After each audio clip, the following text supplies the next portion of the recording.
Welcome back to session 8, our last session of our course, Living from a Place of Surrender, the Untethered Soul in Action. What we've done so far, without specifically defining the word, is I am sure by now you understand what's meant by surrender. It doesn't mean you're surrendering to somebody. It's not somebody else's will superimposed on top of yours. It doesn't mean you're a weakling. I surrender, I give up, I don't want to fight. It doesn't mean you're surrendering your marriage or marrying. It doesn't mean you're surrendering your job or working. It doesn't mean anything like that. That's why I refuse to define surrender in the beginning. Surrender is very, very subtle and it's very, very powerful. And you will find out that it is the entire spiritual journey. What surrender is, as we've discussed it, is you are in a predicament. It's called reality. Right now, where almost all of us are, I'm leaving the masters out, is we are conscious and we are aware of what is unfolding in front of us. The world is coming in, we're experiencing it. The mind is reacting to the world that's coming in because we stored reactive triggers inside ourselves due to our past experiences.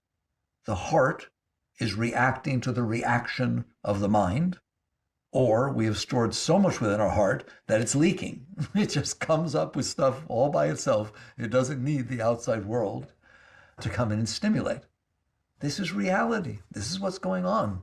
So you are in there overwhelmed at all times by this experience of releasing energies inside of you that most people know absolutely nothing about, and it's like a drowning person.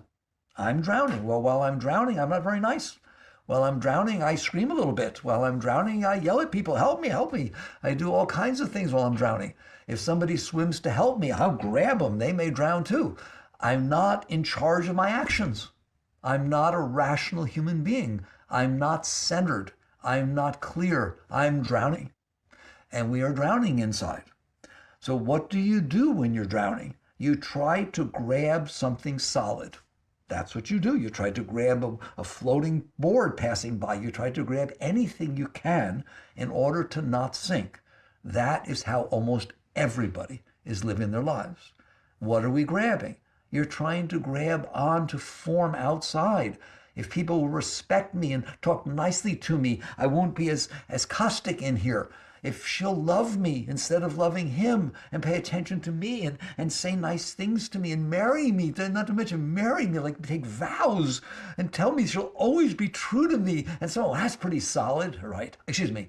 And you grab a hold of that and you hold on to it and you try to not drown until he or she goes out and does something that doesn't reinforce that, and then you drown, right? If you want to see how much you're clinging and holding on by trying to try to create a solidity inside via the outside world, see what happens when it's not the way you want. I mean, it's like trying to even ask it. What happens when somebody does something who's very close to you, who you have depended on and are clinging to, if you will, all right? What happens when they do something that does not reinforce your ability to cling? They say something or act something, you think they say something, somebody tells you they acted something, or you think maybe someday they will. Even that, even if they've done nothing. And your mind thinks, well, what if they do? Sally's husband left her. What if Sal leaves me? That's all it takes, isn't it? And what do you feel? Pain. You feel pain. You feel disturbance. You feel destruction. All these energies shift inside. That's right. Because what you have been doing is trying to build a place of solidity within your mind that you can hold on to. And as long as everything reinforces that, at least reasonably, you feel you're safe. You have distanced yourself from the core of the energies that you've stored inside by clinging to something else. That's how we live. That's what we do. And it doesn't work. So the first step that we discussed is, not the first and last, is if you want to grow spiritually, if you want to have a nice life, if you don't want to feel you're always struggling with life, if you don't want to dread waking up in the morning, if you don't want a midlife crisis.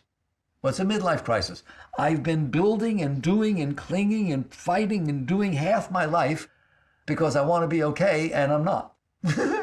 I'm not. I got the kids, I got the marriage, I got the job, I got perfectly reasonable to have a midlife crisis. I'm surprised everybody doesn't have them.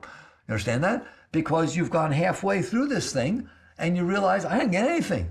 I'm the same as I was when I started. I'm not okay. I'm okay as long as she behaves. I'm okay as long as the kids get A's. I'm okay as long as this happens. I'm okay as long as the finances hold up. I'm conditionally okay, and I know it, and therefore I have to struggle to get it and keep it. And that's why life is a struggle. And we've talked about that. So we talked about what's the alternative, and that's what we're going to talk about in this session, strongly, deeply. What is the alternative? The alternative is to clean up the mess. You are drowning. Listen to me. There's an analogy I use, all right? You have been drowning. You're screaming. You're helping. The water's in your nose. The water's in your mouth. You're choking. Everything. Oh my God, you're drowning. And I'm standing there watching you. The water is 6 inches thick. You are laying deep, 6 inches deep. You are laying down, face down, nose in it, thrashing around. I'm drowning. I'm drowning. So all the water is splashing up into your face. That's all that's happening. There's no drowning. There's no reason to drown. You are causing yourself the entire problem that you are having. There is no problem. You are sitting on a planet spinning around the middle of absolutely nowheres. Do you understand that? Come on, pay attention to what NASA's showing you. We've taken pictures. I keep it as my screen saver, right? There's a picture they took of the planet Earth from 2 million miles out. Cassini turned around. It's about this big in the middle of dark space. You know what it looks like? It looks like what Mars looks like to you, right? It's just a planet. It's been in the middle of nowheres. How can you tell me you can't drop down into the nicest planet there is? We haven't found anything even close in the whole galaxies or universe, right? We've looked pretty far back with the Hubble. Nothing. We're all excited to find a planet that might have water.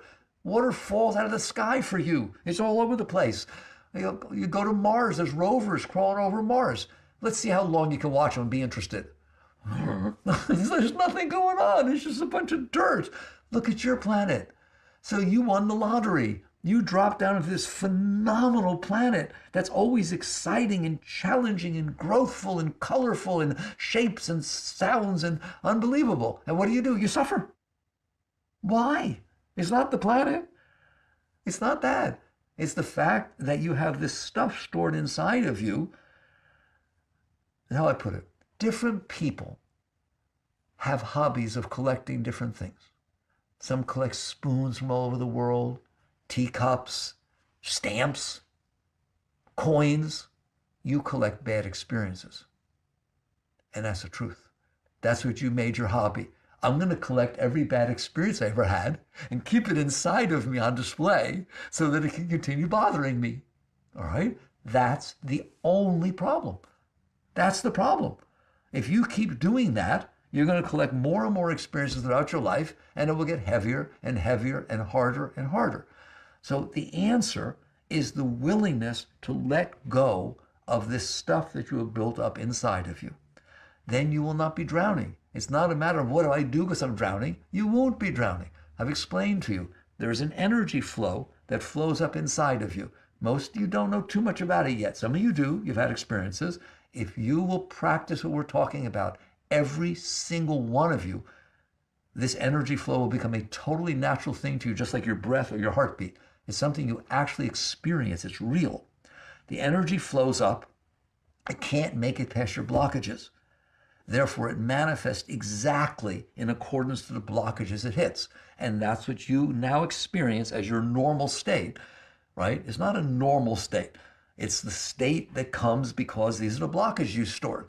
And so you feel a certain amount of fear, a certain amount of anxiety, a certain amount of tension, a certain amount of love. It all comes up. When people, some of you are into auras, people say their auras are different colors and different spots. It's all right. That is literally the manifestation of how the energy is flowing around your blockages. That's what ends up painting your aura. That's where it comes from. A great being, the auras don't look like that. They're pure light, oh my God. They're pure light, shining, beaming in all directions. The size of, yours is around your body, theirs would encompass the town. And that's truth, all right? It's very, very, very beautiful. I don't get into psychic things, I don't need any of that, but it ties it all in too. So the question is, are you going to tolerate that you are making your life hell? that you are causing yourself to drown, you're causing yourself to have emotional problems, you're causing yourself to not be happy, and then you're going outside and demanding that the world be somehow that you made up, that if it's that way, I'll be okay. No, you won't. It's that simple.